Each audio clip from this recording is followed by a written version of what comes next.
Good afternoon, world changers. It's Aisha Rosenberg from the Here Center, and I'm super excited to come to you for week 2 of the series, How to Break Free from Stagnation.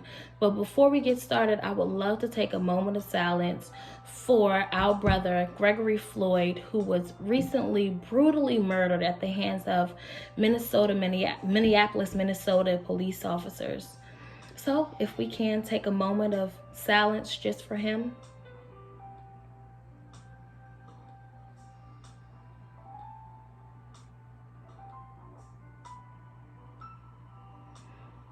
All right, thank you so much, guys.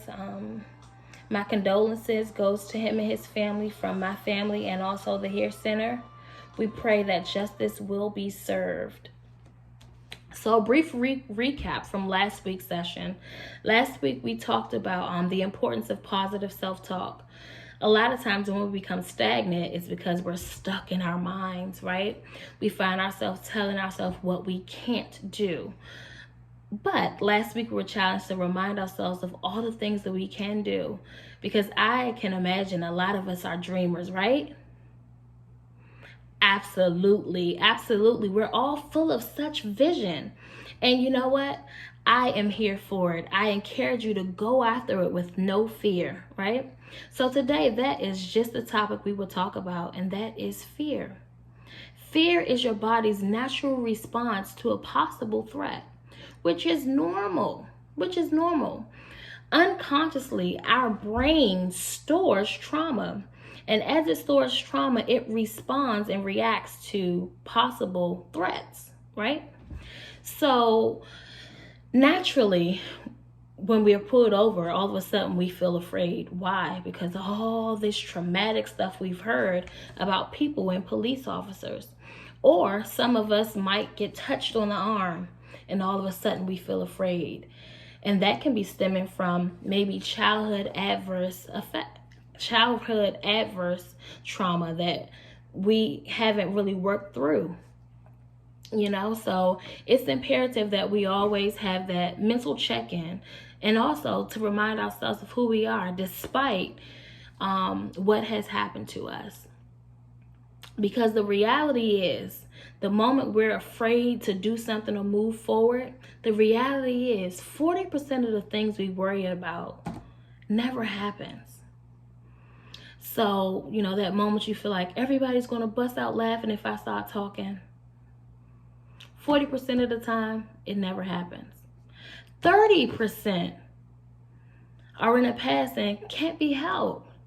And then 12% involve the affairs of other people that doesn't even involve us.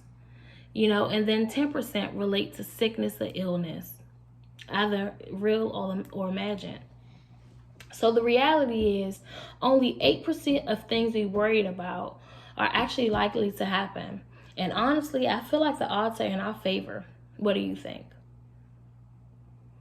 I must agree. So with that being said, the moment you're faced with fear, I challenge you to face it head on, because we're already equipped with positive affirmations, positive self-image, positive self-talk. So that can no longer hold us back. So when fear try to come, you remind yourself of who you are and you push forward, because we're all filled of such big dreams and big destinies, and we will fulfill it.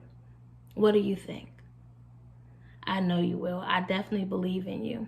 So if you haven't had the opportunity to participate in the Here Center 7-day Positive Talk Challenge, it is definitely not too late. Although me and my family have completed ours, yours can start today. So I challenge you to begin your positive self-talk. All it requires is one live video a day, or if you're like, I don't want to do live, that's fine.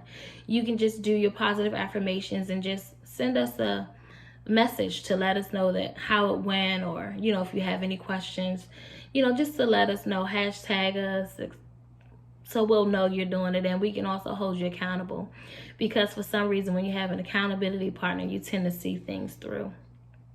If you find it very difficult to push past your fear and your fears become very crippling and you would like some additional assistance, the Here Center is here for you.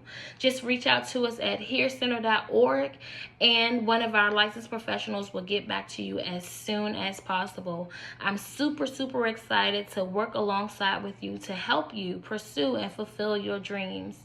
All right, guys. Love you all. Be great.